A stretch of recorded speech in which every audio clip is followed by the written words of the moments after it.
Chapter 23. And the whole multitude of them arose and led him unto Pilate. And they began to accuse him, saying, We found this fellow perverting the nation, and forbidding to give tribute to Caesar, saying that he himself is Christ a king. And Pilate asked him, saying, Art thou the king of the Jews? And he answered him and said, Thou sayest it. Then said Pilate to the chief priests and to the people, I find no fault in this man. And they were the more fierce, saying, He stirreth up the people, teaching throughout all Jewry, beginning from Galilee to this place. When Pilate heard of Galilee, he asked whether the man were a Galilaean. And as soon as he knew that he belonged unto Herod's jurisdiction, he sent him to Herod, who himself also was at Jerusalem at that time. And when Herod saw Jesus, he was exceeding glad, for he was desirous to see him of a long season, because he had heard many things of him, and he hoped to have seen some miracle done by him. Then he questioned with him in many words, but he answered him nothing. And the chief priests and scribes stood and vehemently accused him. And Herod with his men of war set him at naught, and mocked him, and arrayed him in a gorgeous robe, and sent him again to Pilate. And the same day Pilate and Herod were made friends together, for before they were at enmity between themselves. And Pilate, when he had called together the chief priests and the rulers of the people, said unto them, Ye have brought this man unto me, as one that perverteth the people, and behold, I, having examined him before you, have found no fault in this man touching those things whereof ye accuse him. No, nor yet Herod, for I sent you to him, and lo, nothing worthy of death is done unto him. I will therefore chastise him, and release him. For of necessity he must release one unto them at the feast. And they cried out all at once, saying, Away with this man, and release unto us Barabbas, who for a certain sedition made in the city, and for murder, was cast into prison. Pilate therefore, willing to release Jesus, spake again to them. But they cried, saying, Crucify him, crucify him. And he said unto them the third time, Why, what evil hath he done? I have found no cause of death in him. I will therefore chastise him, and let him go. And they were instant with loud voices, requiring that he might be crucified. And the voices of them and of the chief priests prevailed. And Pilate gave sentence that it should be as they required. And he released unto them him that for sedition and murder was cast into prison, whom they had desired. But he delivered Jesus to their will.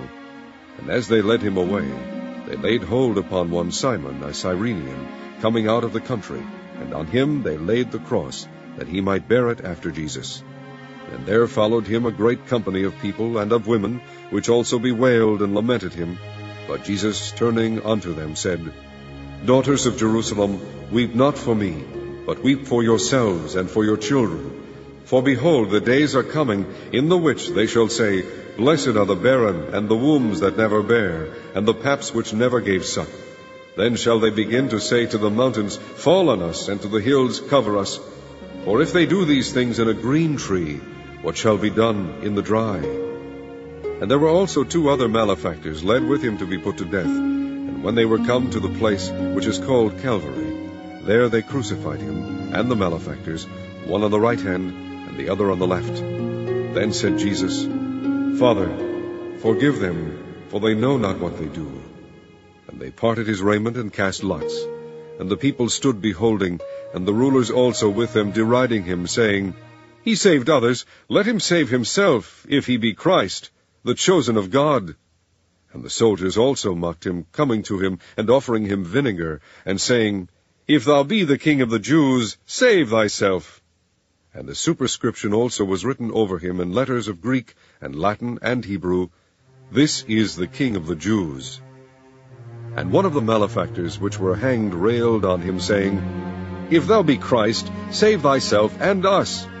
But the other answering rebuked him, saying, Dost not thou fear God, seeing thou art in the same condemnation? And we indeed justly, for we receive the due reward of our deeds, but this man hath done nothing amiss. And he said unto Jesus, Lord, remember me when thou comest into thy kingdom. And Jesus said unto him, Verily I say unto thee, today shalt thou be with me in paradise. And it was about the 6th hour, and there was a darkness over all the earth until the 9th hour. And the sun was darkened, and the veil of the temple was rent in the midst. And when Jesus had cried with a loud voice, he said, Father, Into thy hands I commend my spirit. And having said thus, he gave up the ghost. Now when the centurion saw what was done, he glorified God, saying, Certainly this was a righteous man.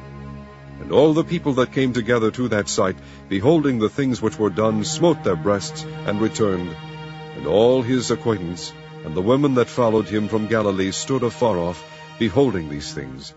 And behold, there was a man named Joseph, a counselor, and he was a good man, and a just. The same had not consented to the counsel and deed of them. He was of Arimathea, the city of the Jews, who also himself waited for the kingdom of God. This man went unto Pilate, and begged the body of Jesus.